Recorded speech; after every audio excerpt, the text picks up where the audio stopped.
Welcome to Narrative Nights. Step into a world of mystery, intrigue, and suspense.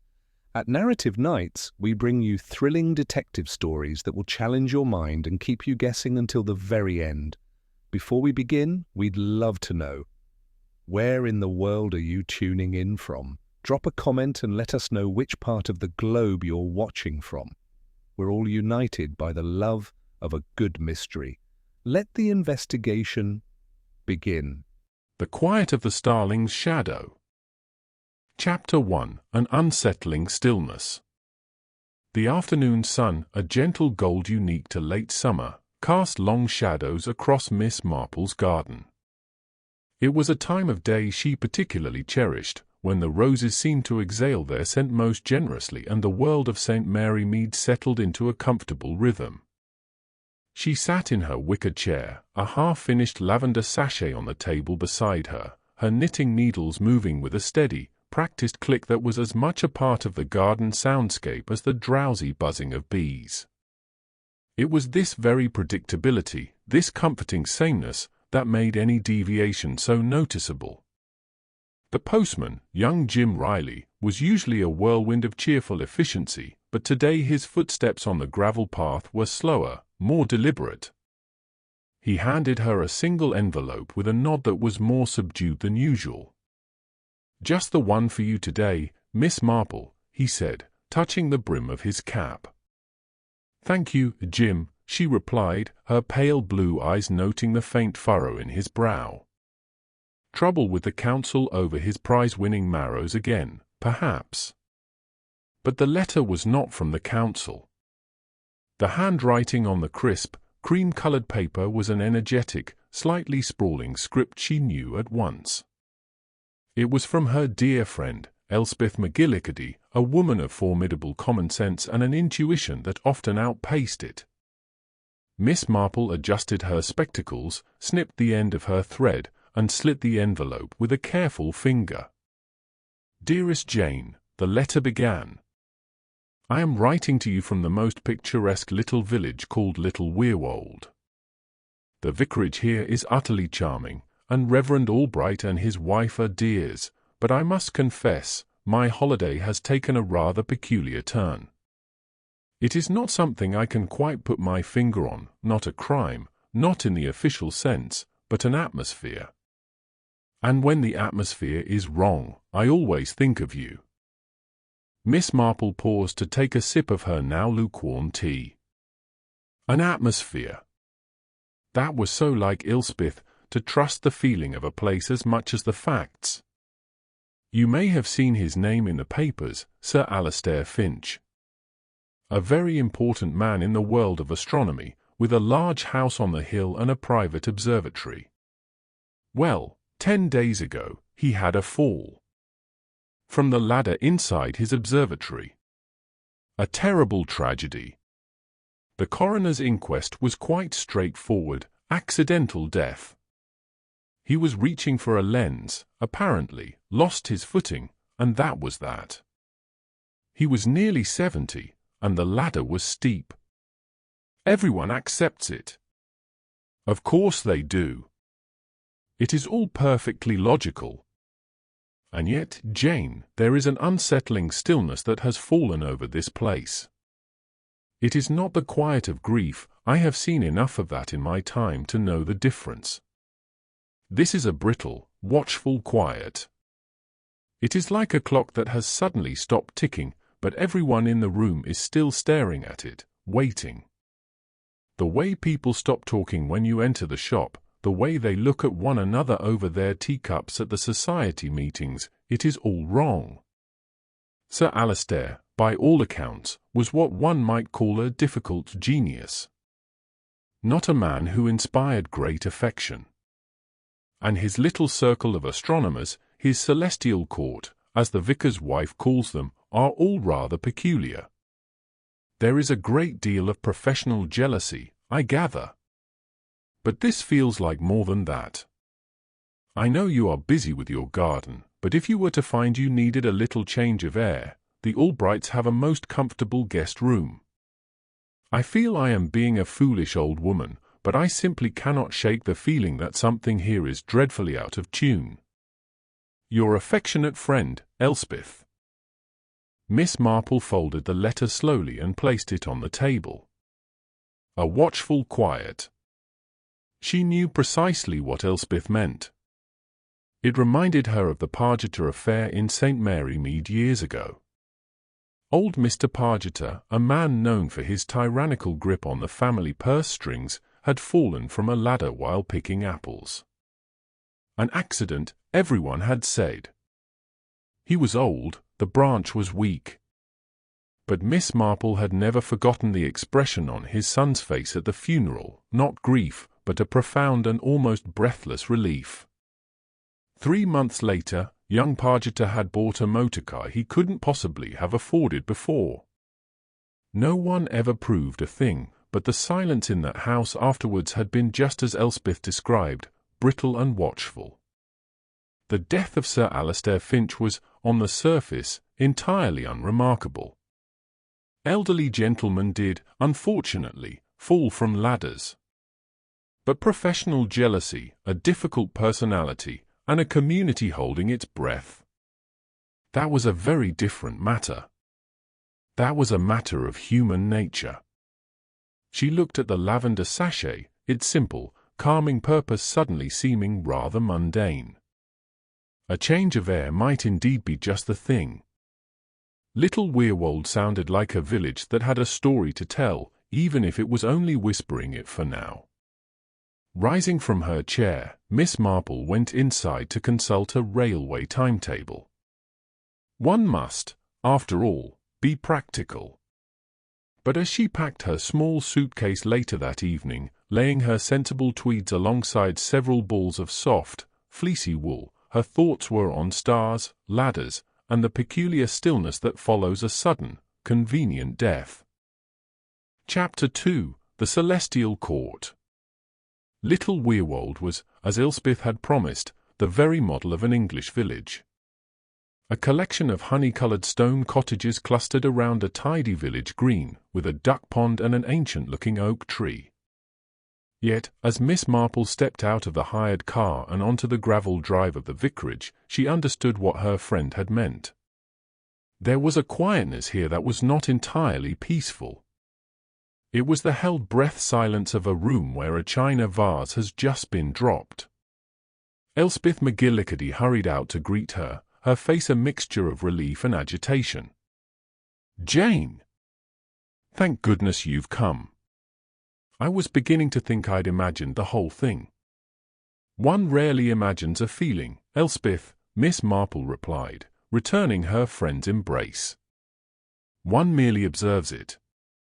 "Well, you shall have a chance to do plenty of observing," Elspeth said, helping the driver with Miss Marple's small case. "As it happens, Lady Beatrice is holding a small gathering at the manor this afternoon. For the members of the Astronomical Society. A sort of reassurance that things will continue. It felt rather ghoulish to me, but the vicar insisted we attend. It will be the perfect opportunity for you to meet them all." An hour later, having been refreshed by a cup of tea and a slice of Mrs. Albright's excellent seed cake, Miss Marple found herself walking up the winding lane to the Finch Manor.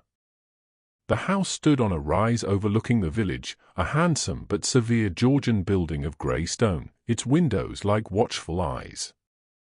The gardens were immaculate, but it was the rose garden to the side of the house that drew Miss Marple's eye, a riot of disciplined colour, with blooms of breathtaking perfection trained against the old stone walls.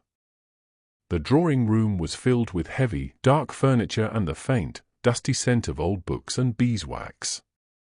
The handful of guests stood in small, awkward groups, their voices unnaturally low. Lady Beatrice Finch came forward to greet them. She was a tall, elegant woman in her late 60s, dressed in a tasteful grey that was not quite mourning but acknowledged loss. Her silver hair was perfectly coiffed, and her smile was polite, if a little distant. "Elspeth, how good of you to come. And this must be your friend, Miss Marple." "A pleasure to meet you, Lady Beatrice," Miss Marple said gently. though I am so very sorry for the circumstances." "Thank you," the widow replied, her gaze flickering for a moment towards the window that overlooked a gravel path leading up a small incline. "My husband's work was his life. He would have wished for the society to carry on without interruption." Her voice was steady, almost unnervingly so. Miss Marple's quiet gaze swept the room, taking in the other members of what Elspeth had termed the celestial court. A man with a neat, pointed beard and spectacles was holding forth near the fireplace. He had a precise, academic air and a way of gesturing with his teacup to emphasize a point. This, Elspeth whispered, was Dr. Aries Thorne. The society must, of course, uphold Alistair's rigorous standards, he was saying to a small, captive audience. Continuity is key. We owe it to his memory to see his final project through. Standing alone by the bookshelf, as if trying to merge with the shadows, was a young woman with large, anxious eyes and hair tied back in a severe bun. She clutched a small, beaded handbag as if it were a lifeline. "That is Eleanor Vance," Elspeth murmured. "Sir Alistair's protégé. A brilliant girl, they say, but terribly timid. He discovered her, you know."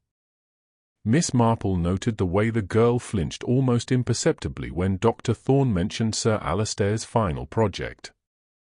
The final member of the party stood glowering by the door, a bull of a man in tweed who looked profoundly out of place. He held a cup and saucer in his large hands as if he might crush them at any moment.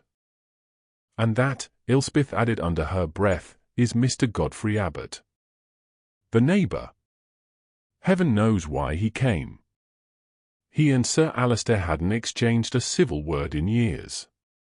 Something to do with a boundary hedge and the light from the observatory. The conversation was stilted, skating over polite surfaces. Dr. Thorne spoke of celestial mechanics, Lady Beatrice inquired after Mrs. Albright's charity fate, and Mr. Abbott said nothing at all. Miss Marple, meanwhile, observed the room itself. From her vantage point, she could clearly see the path that led from a side door, through the rose garden, and up to the small, domed building on the crest of the hill, the observatory. It was a short, visible walk. The tension finally broke when Lady Beatrice, in an effort to find a neutral topic, turned to Eleanor. "Eleanor, my dear, you must be sure to take some cuttings from the Eatwald or Holland before the first frost. Your mother always admired them so." The girl started, a flush rising on her pale cheeks. "Oh, thank you, Lady Beatrice. The Society's priorities, of course, lie with cataloguing Sir Alistair's notes," Dr. Thorne cut in smoothly, stepping forward. "We cannot allow his final, vital observations to be lost." His eyes met Eleanor's for a fraction of a second, and the look that passed between them was sharp with something that was certainly not grief. It was a look of challenge, of animosity. Lady Beatrice's polite smile tightened. "Of course, Doctor. But a life is more than just notes. It is also friends, and gardens, and the small kindnesses we show one another." She turned her back on him, effectively ending the conversation. As they walked back down the lane a short while later, the evening air beginning to cool, Elspeth let out a long breath. "Well? What did you think? Am I a foolish old woman?" "No, my dear," Miss Marple said, her gaze thoughtful. "You are not foolish at all. It was a most interesting performance." "A performance?" "Oh, yes," Miss Marple affirmed. "The grieving widow who seems more concerned with her roses than her husband's legacy. The loyal colleague eager to step into his master's shoes. The heartbroken protégé who looks more frightened than sad. Everyone was playing a part. The only question is why. And what the real play is about." Chapter 3, Whispers in the Village. The morning after the somewhat strained gathering at the Finch Manor broke over Little Weirwold with a deceptive innocence. A soft mist clung to the thatched roofs, and the air carried the scent of damp earth and wood smoke. For Miss Marple, such a morning was not for quiet contemplation but for gentle industry. Her friend Elspeth was still abed, but Miss Marple, clad in her sensible tweed coat and a hat of indeterminate age, set out with her knitting bag in hand, her purpose as mild and unassuming as the village itself. Her first port of call was the combined post office and general store, a cosy establishment where the scent of floor polish mingled with that of cured bacon and freshly delivered bread. The bell above the door tinkled a cheerful announcement of her arrival. Behind the counter, Mrs. Pringle, a woman whose sharp eyes missed nothing from behind her spectacles, was busy sorting the morning's post.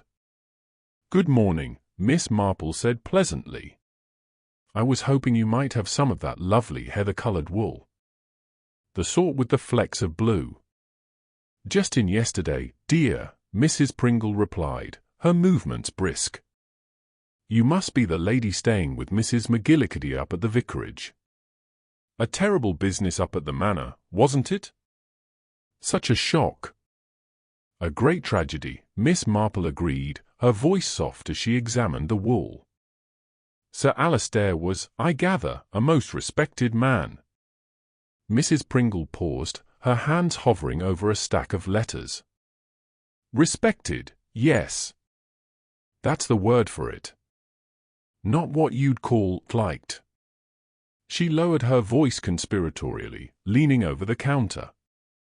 "He had a tongue on him like a whetted knife, did Sir Alistair. Expected everyone to move at his pace, and heaven help you if you didn't. Only last week, he had a dreadful row with Dr. Thorne, right here in the shop. Something about a miscalculation. Sir Alistair said Dr. Thorne's work was all sloppy and derivative. In front of 3 of us, he said it. The poor doctor went as red as a beetroot." Miss Marple clucked her tongue in sympathy. "Oh, dear. Pride can be a very difficult thing. And it's pride that runs that whole society," Mrs. Pringle continued, warming to her theme. "All of them staring up at the sky and not seeing what's right under their noses. As for that young Eleanor Vance, a clever girl, they say, but quiet as a mouse. Sir Alistair treated her like a secretary, not a scientist. And Lady Beatrice, well, she's a saint, that's what she is. All those years, and never a cross word. Spends all her time in that garden of hers. Says the roses don't talk back, you see." Miss Marple paid for her wool, her mind neatly filing away the portrait of a household ruled by ego and simmering with resentment. It was a pattern she knew well. Human nature, she reflected, was much the same whether in St. Mary Mead or Little Weirwold. Her walk then took her towards the ancient stone church, its spire a grey finger pointing towards the very heaven Sir Alistair had been so devoted to. She found the Reverend Albright tending to the graveyard roses, his movements slow and thoughtful. "Miss Marple," he greeted her with a gentle smile. "Elspeth told me you had arrived. I trust you are finding our village peaceful." "It is a lovely place," she said. "Though peace seems to have been rather disturbed of late." The vicar sighed, snipping a dead rose head with his secateurs. "Profoundly." Alistair was a brilliant man, but he saw the world through a telescope. Vast and distant things were clear to him, but the people standing next to him were often a blur. He demanded perfection, and he did not suffer fools, as he would say. Unfortunately, his definition of a fool was often anyone who disagreed with him. Mrs. Pringle mentioned a public disagreement with Dr. Thorne. Miss Marple prompted gently. "Ah, yes. That was merely the latest skirmish in a long campaign," the vicar said ruefully.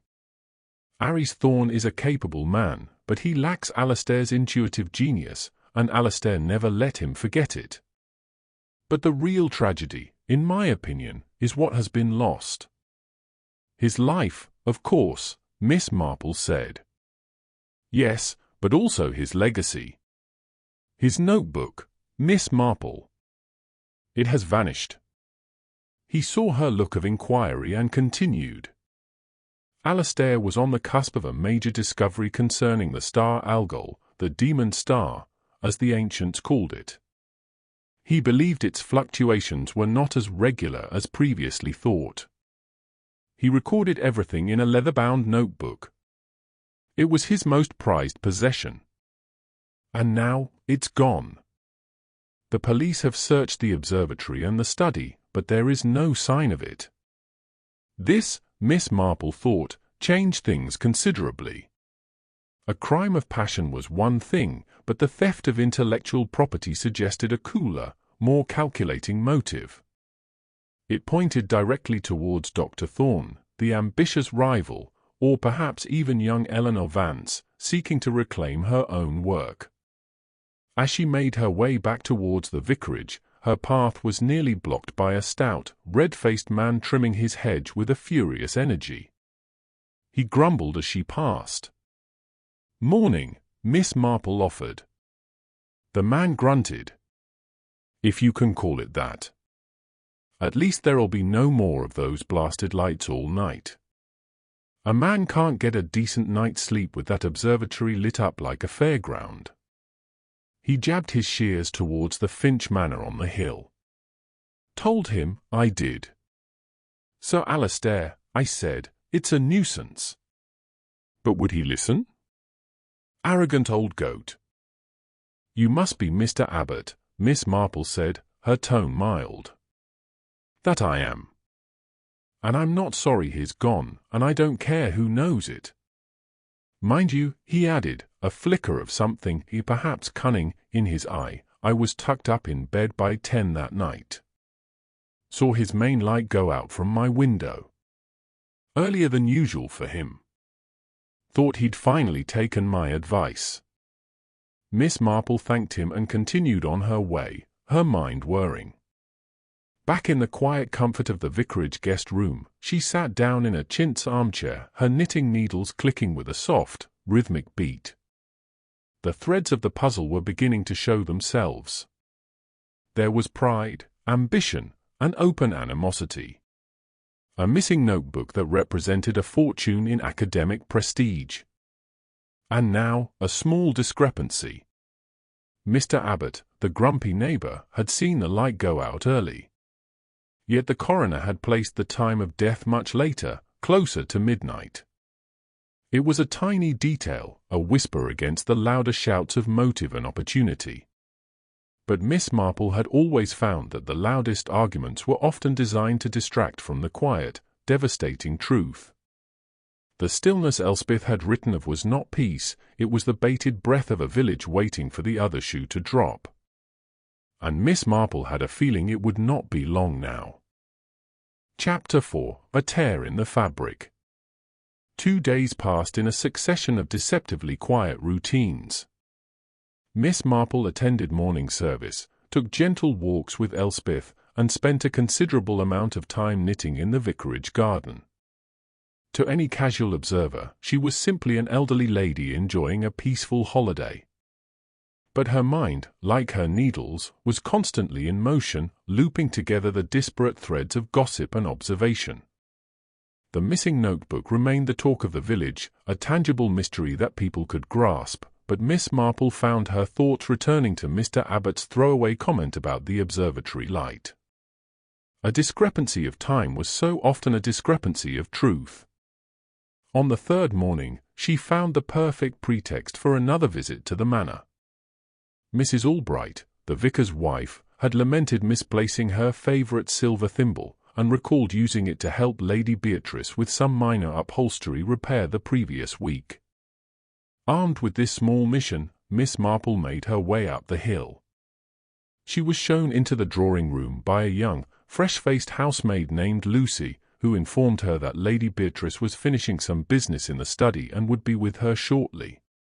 Left alone, Miss Marple did not sit, but drifted towards the large bay window that offered such a commanding view of the path to the observatory. The room was just as she remembered it, immaculate, formal, and rather cheerless. The heavy, dark green velvet curtains were drawn back with thick gold cords, framing the view. Idly, as if admiring the quality of the material, Miss Marple reached out and touched the edge of the curtain. Her fingers, so sensitive from a lifetime of handling fine wool, paused. There, about a foot from the bottom hem, was a small, three-cornered tear. It was not the fraying of age, but a fresh snag, the threads around it still clean and sharp. It was the sort of tear made by something sharp catching the fabric in a hurry. "Oh, dear," she murmured as Lucy re-entered the room with a small tray bearing a glass of water. "Such a shame. This is beautiful material." Lucy followed her gaze and gave a little gasp. "Oh, my goodness.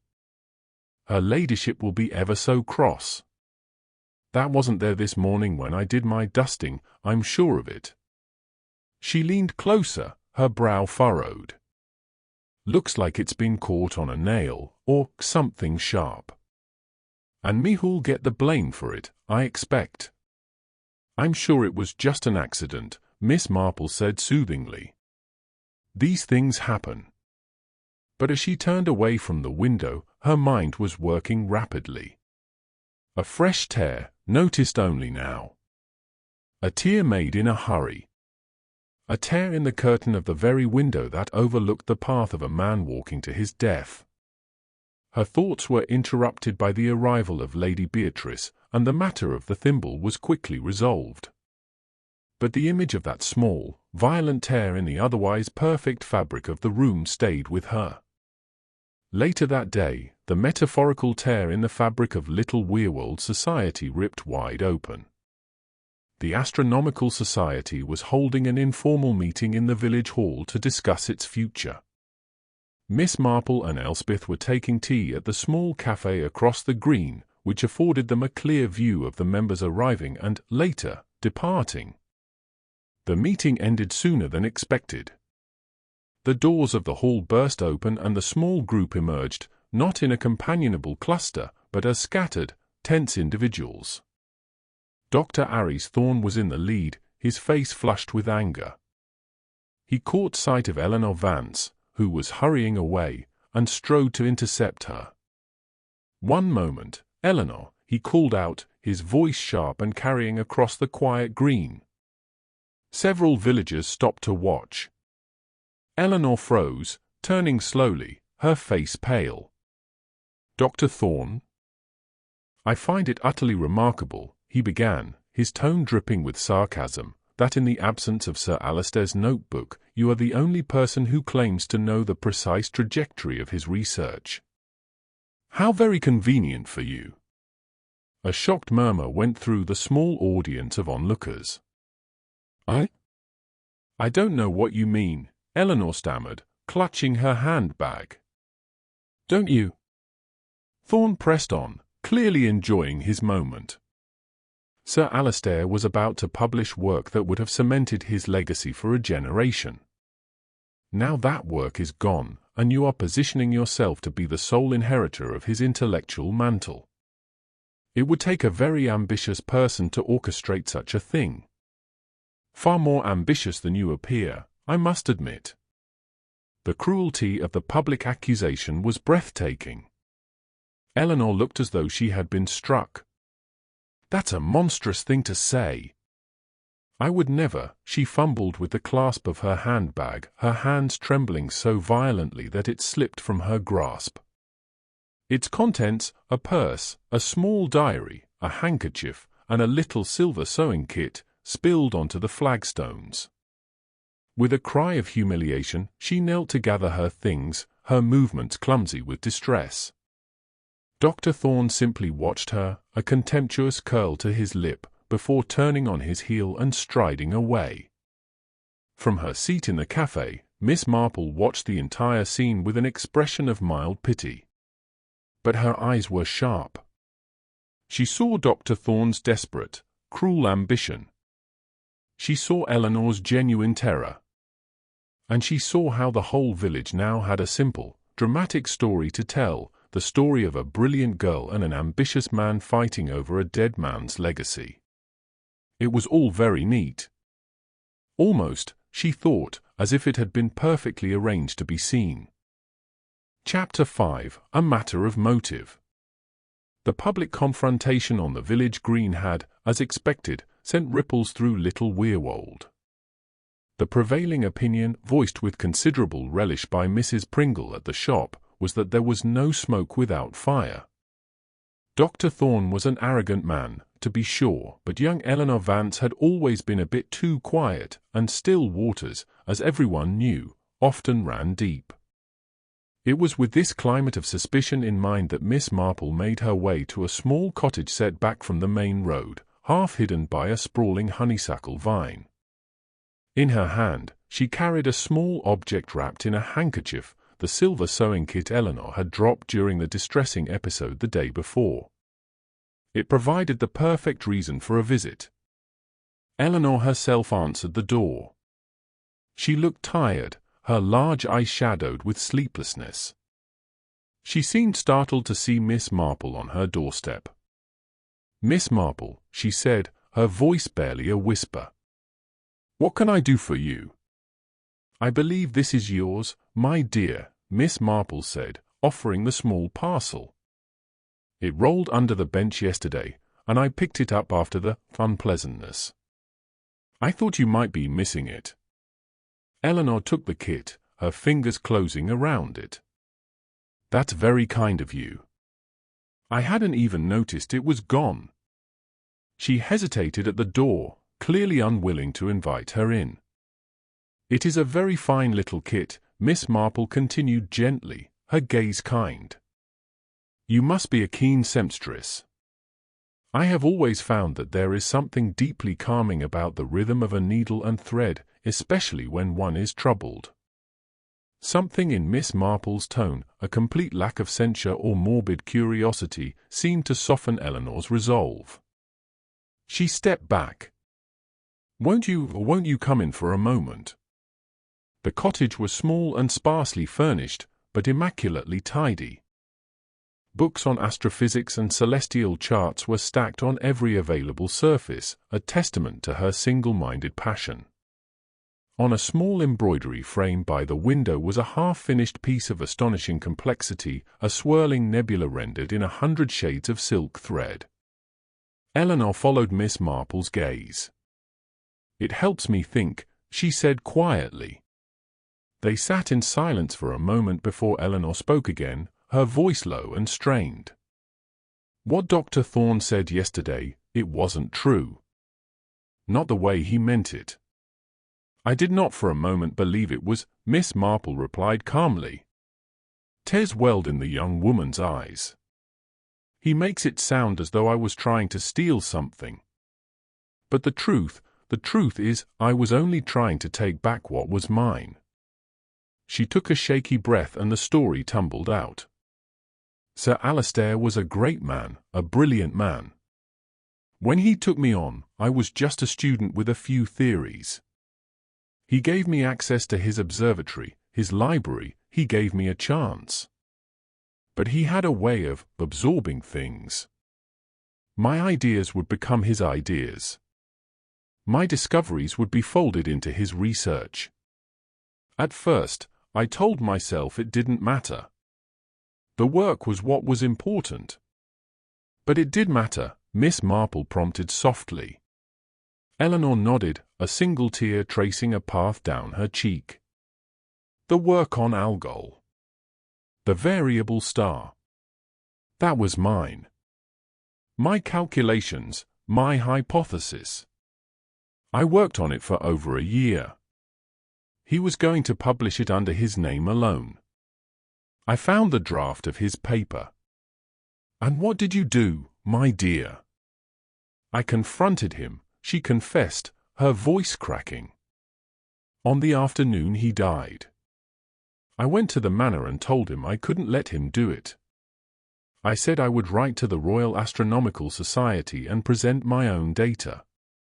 He was furious. He called me an ungrateful, ambitious little viper. He said he had made me, and he could just as easily destroy me. He threatened to have me blacklisted. It was terrible. She buried her face in her hands. Here it was, Miss Marple thought. A clear, powerful motive. A secret meeting just hours before the man's death. An argument that involved threats to a life's work and reputation. To any police inspector, it would sound very much like the prelude to murder. Miss Marple remained silent for a moment, her needles, which she had taken out automatically, clicking softly in the quiet room. "It reminds me of old Mr. Bassett in St. Mary Mead," she said conversationally. "He was a gardener who grew the most magnificent sweet peas. One year, his employer, Major Esterhazy, entered them in the village show under his own name and won first prize. Mr. Bassett never said a word, but he stopped growing sweet peas after that. He said the heart had gone out of it. It is a bitter thing, my dear, to watch someone else accept the praise for what your own hands have nurtured." Eleanor looked up, her expression filled with a startled gratitude. She had expected accusation, or at least suspicion. Instead, she had been offered understanding. "He said he was going to the observatory to clear his head," Eleanor finished, wiping her eyes. "He told me to go home and think about my career, and whether I was prepared to throw it all away. I left through the garden. I never saw him again." As Miss Marple took her leave a few minutes later, her mind was clearer on the facts but more troubled on the truth. Eleanor Vance had the motive, the opportunity, and the emotional turmoil of a person pushed to the very edge. And yet, the story had not sounded like the careful, edited confession of a guilty woman. It had sounded like the painful unburdening of an honest one. She glanced down at the intricate embroidery on its frame, at the precision and patience in every tiny stitch. It seemed at odds with the clumsy, ragged tear she had seen in the drawing-room curtain. One was the work of a careful hand, the other, the mark of reckless haste. And Miss Marple found it very difficult to believe that both could belong to the same person. Chapter 6: The Widow's Roses. With Eleanor Vance's tearful confession providing a powerful, if perhaps too convenient, motive, the village of Little Weirwold seemed content to have found its villain. Suspicion now clung to the young astronomer like pollen. Yet Miss Marple, contrary to the tide of village opinion, found her thoughts drifting elsewhere. They drifted up the hill to the handsome grey manor, and specifically, to the woman who now resided there alone. The following afternoon was blessed with a warm, gentle sun, offering the perfect excuse for a stroll. Miss Marple made her way once again to the Finch property, this time asking not for the lady of the house, but if it might be possible to view her celebrated rose garden. The request was a simple one, an elderly lady's admiration for a fellow gardener's skill, and it was graciously granted. She found Lady Beatrice on her knees by a bed of flawless white roses, wearing a wide-brimmed straw hat and a pair of formidable-looking gardening gloves made of thick, scuff-proof leather. For the first time since Miss Marple had met her, the widow's face seemed animated, her movements sure and content. Here, among her roses, she was queen. "Miss Marple," she said, rising and dusting the earth from her apron. "How lovely of you to call. Do you garden yourself?" "Oh yes, in my small way," Miss Marple replied. "But I have never achieved anything on this scale. Your roses are quite magnificent." Praise for her garden was clearly the surest way to Lady Beatrice's heart. A genuine warmth entered her eyes as she began to lead Miss Marple along the gravel paths. "This is my peace collection. And over here, the Queen Elizabeths do so well in this soil. One has to be quite ruthless with the pruning, of course. Sentimentality is the death of a good rose. Miss Marple thought this a most revealing statement. As they walked, Lady Beatrice spoke with expert passion about soil acidity, black spot, and the perfidy of greenflies. Her husband, his death, and his lifelong obsession with the stars seemed a universe away from this fragrant, colourful kingdom. "Sir Alistair must have been very proud of what you have created here," Miss Marple remarked, her tone one of simple admiration. Lady Beatrice gave a short, dry laugh that held no amusement. "Alistair? Oh, he rarely noticed the garden. His head was always in the clouds, as you know. Literally. He found my earthly pursuits rather pedestrian." The words were spoken lightly, but a lifetime of quiet resentment lay beneath them. They came to a section of the old stone wall against which a spectacular climbing rose was trained. It was a deep, velvety crimson, but it was its armature that caught Miss Marple's attention. The stems were thick and studded with thorns that were less like prickles and more like tiny, curved daggers. "What a formidable plant," Miss Marple said. "My Zephyrine Drowin," Lady Beatrice said with a note of pride. "Beautiful, but she has a wicked temper. One must have the proper equipment to handle her." She held up her hands, showing the tough leather of her gloves. "Even through these, you can sometimes feel a sting." As she spoke, Miss Marple's sharp eyes, missing nothing, noticed something at the base of the plant. Hidden among the lower leaves were 2 or 3 freshly broken stems, the pale green wood showing through the breaks. The soil beneath them was slightly scuffed and disturbed, as if someone had stumbled there heavily. "Your husband was very dedicated to his work, I imagine," Miss Marple said, gently steering the conversation back. "It must have been a comfort to him in his final hours." Lady Beatrice paused in the act of snipping a faded bloom. "Comfort? I'm not so sure. He was agitated that evening." "Yes, very agitated indeed." "Oh dear," Miss Marple said. "Was he unwell?" "No, not physically. He came in from his study just after dinner and paced the drawing-room for nearly half an hour.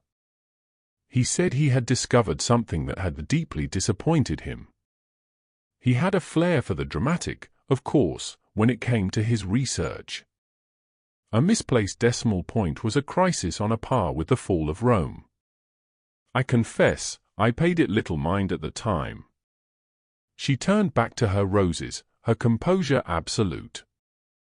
The statement was delivered as a casual recollection, an unimportant detail from an evening that had ended in tragedy. But Miss Marple heard it differently. A disappointment. Everyone assumed it was Eleanor's confrontation, a matter of professional pride. But what if it was something else entirely?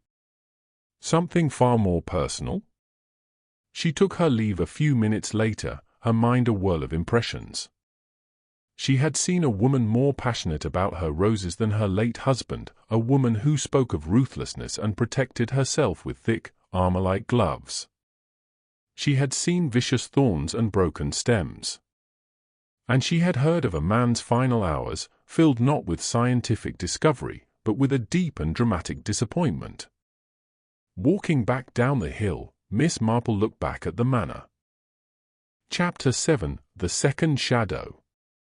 The discovery, when it came, was both dramatic and mundane. Reverend Albright's wife, a keen amateur botanist, had asked Mr. Abbot if she might take a cutting from a particularly robust strain of fuchsia that grew near his garden shed. Mr. Abbot, whose temper was reserved exclusively for the late Sir Alistair, grumpily obliged.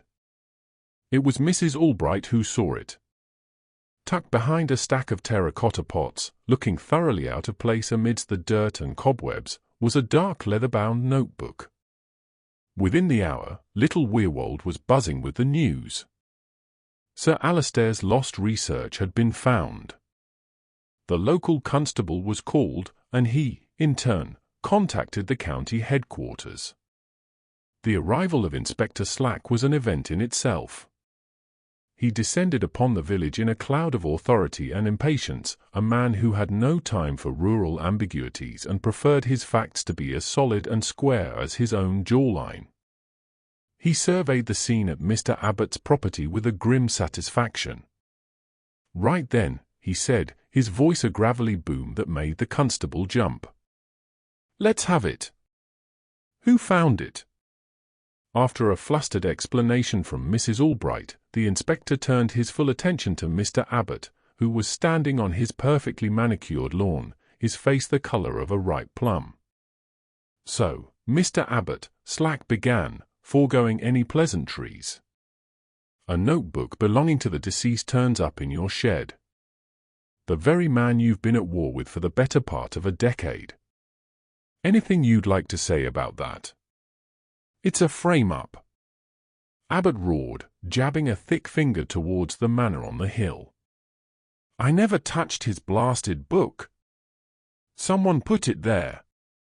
One of that starry-eyed lot, I'll be bound." Inspector Slack exchanged a weary look with his sergeant. "They always say that," he muttered, before turning back to his suspect. "You had a public feud with the victim. You live next door. You had access.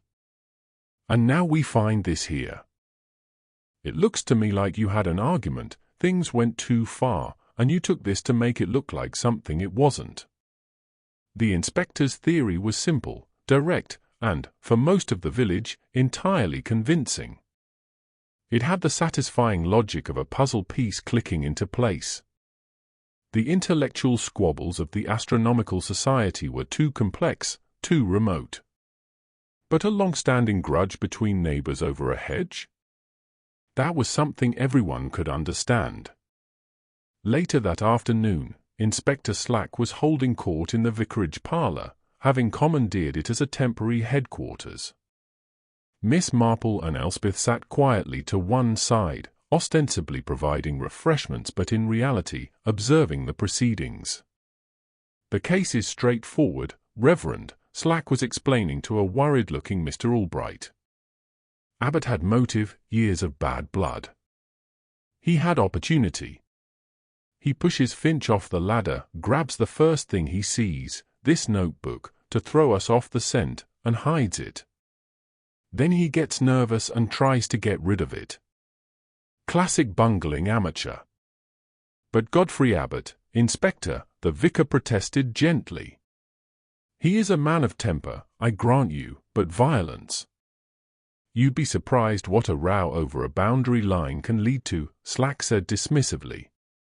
Miss Marple chose this moment to speak, her voice as soft and unassuming as the click of her knitting needles. "It is just one little thing that puzzles me, Inspector." Slack turned, his expression one of mild patronization. "And what might that be, madam?" "It's only that Mr. Abbott himself mentioned to me that Sir Alistair's observatory light went out rather early on the night he died. He said it was just after 10. It seems a little odd, doesn't it, for a man to offer a detail that might, in some small way, interfere with the official timeline of his own crime." The inspector gave a short, barking laugh. "He would say that, wouldn't he? Realizes his mistake later and tries to muddy the waters. Thinks he's being clever. They all do." He clearly considered the matter closed. But Miss Marple did not. As the inspector bustled out to continue his investigation, which now consisted of building an unshakable case against Godfrey Abbott, she sat in thoughtful silence. The planting of the notebook was not the act of a bungling amateur. A man like Mr. Abbott, if he were guilty, would have burned the book or thrown it in the river. He would not have placed it carefully in his own shed to be found. No, this was the work of a second shadow. The act of a cool, intelligent, and theatrical mind. It was a performance designed to provide the police with a simple and satisfying conclusion. It was a final, dramatic flourish intended to draw the curtain on the entire affair. "Well," Elspeth said with a sigh of relief. "I suppose that's that." Dreadful for poor Mr. Abbot, but at least we can all feel safe again." "Can we, my dear?" Miss Marple replied, her gaze distant. "I am not so sure. I believe the person who planted that notebook feels very safe indeed. And that, I find, is a most dangerous thing. Control, a perfect facade." But she had seen the small signs of disturbance beneath the surface. And she felt, with a certainty that was growing stronger by the minute, that the truth of Sir Alistair's death lay not in the cold, distant light of the stars, but here on earth, hidden among the beautiful, savage thorns. Chapter 8: The Stargazer's Secret. At Miss Marple's gentle but insistent request, the key players in the sad drama of Little Weirwold gathered once more in the drawing-room of the Finch Manor. The atmosphere was thick with tension. Inspector Slack stood by the fireplace, radiating confidence, believing this meeting was a mere formality before he arrested Godfrey Abbott. Mr. Abbott himself was present, red-faced and simmering with indignation.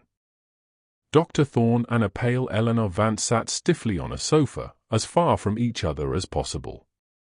And Lady Beatrice presided over it all, calm and composed, the perfect model of a grieving widow enduring a final, unpleasant duty. Miss Marple sat in a chintz armchair near the window, her knitting resting in her lap. "It is very kind of you all to come," she began, her voice soft but clear in the quiet room. "Inspector Slack believes he has solved this unhappy business. And in many ways, he is right. The case against Mr. Abbott appears very strong. There was a motive of sorts, and of course, the notebook was found on his property." Inspector Slack grunted in agreement. "But," Miss Marple continued, "it is the little things that so often do not fit. It is like a knitting pattern with a stitch dropped. The whole thing looks well enough at a glance, but a careful eye will always find the flaw." She turned her mild gaze on Mr. Abbott. "You, sir, are a man of strong opinions and a frank nature. If you had killed Sir Alistair in a fit of temper, I do not believe you possess the cunning or the theatricality to then steal a notebook and plant it in your own shed. You would have been more likely to march down to the police station and confess.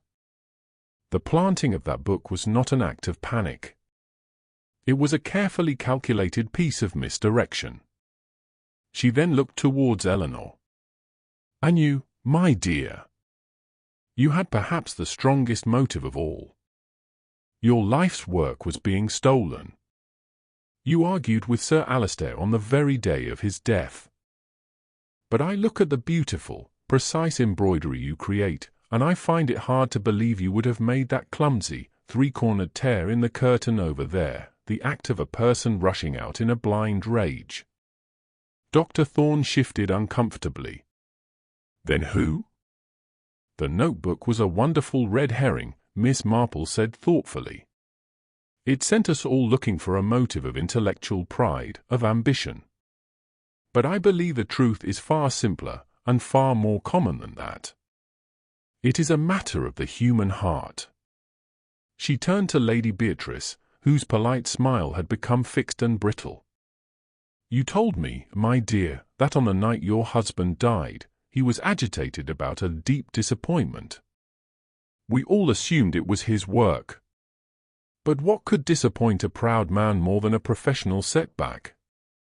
Perhaps only a personal betrayal." A profound silence fell over the room. Sir Alistair did not fall, Miss Marple stated simply. He was pushed. There was an argument here, in this very room.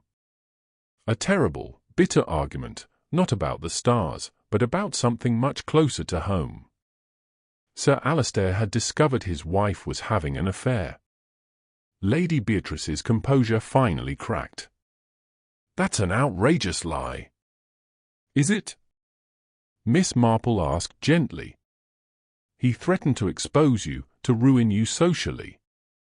He retreated to his one sanctuary, the observatory, and you, in a moment of fury, followed him.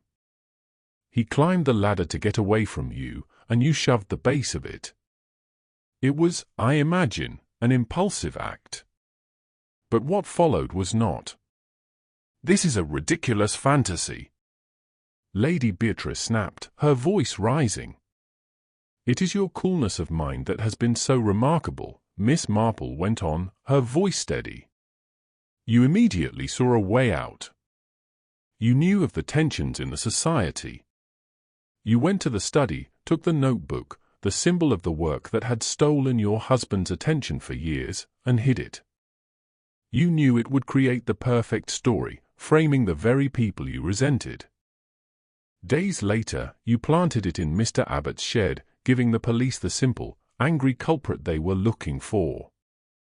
Inspector Slack stepped forward, scowling. This is all very imaginative, madam, but it's pure speculation. You have no proof. Oh, but there is proof, Inspector, Miss Marple said calmly. A very small, sharp proof. You see, after my last visit, I was so troubled that I asked the Reverend Albright to speak to your constable. I asked that the tweed jacket Sir Alistair was wearing when he died be re-examined with the utmost care. She looked directly at Lady Beatrice. You told me your beautiful climbing rose, the Zephyrine Drowin, has the most wicked thorns. I saw the broken stems at its base, where a body falling from a height would surely have landed. He fell, Lady Beatrice whispered, her face ashen. It was an accident. If he had simply fallen, Miss Marple corrected, he might have been scratched. But the police have now found what they missed the first time. Embedded deep in the tweed of his jacket's shoulder, caught in the thickest part of the fabric, were two tiny, razor-sharp thorns. Not scratches, Inspector. Thorns that had been driven in with great force, the kind of force generated by a body being pushed violently against the bush. I may have brushed against him in the garden earlier, Lady Beatrice stammered, her eyes darting about the room like a trapped animal. No, Miss Marple said with a quiet finality. That is the point. You showed me your gardening gloves yourself. Thick, protective leather, which you said you always wear to handle that particular rose. The thorns could not have transferred from you. They came directly from the plant, during a struggle. It is the one detail you overlooked, my dear. A gardener's detail. In the crushing silence, Lady Beatrice Finch seemed to shrink. The elegant mask of the grieving widow dissolved, revealing a woman cornered by a truth she had so cleverly tried to bury. She let out a single, dry sob, a sound of utter defeat. Inspector Slack stared, his mouth slightly agape, first at the crumbling woman and then at the mild-mannered old lady in the chintz armchair. The brittle, watchful stillness of Little Weirwold was finally broken. In its place was not the shadow of a star, but the simple, tragic story of a heart that had chosen, as Lady Beatrice herself had said of her gardening, to be ruthless.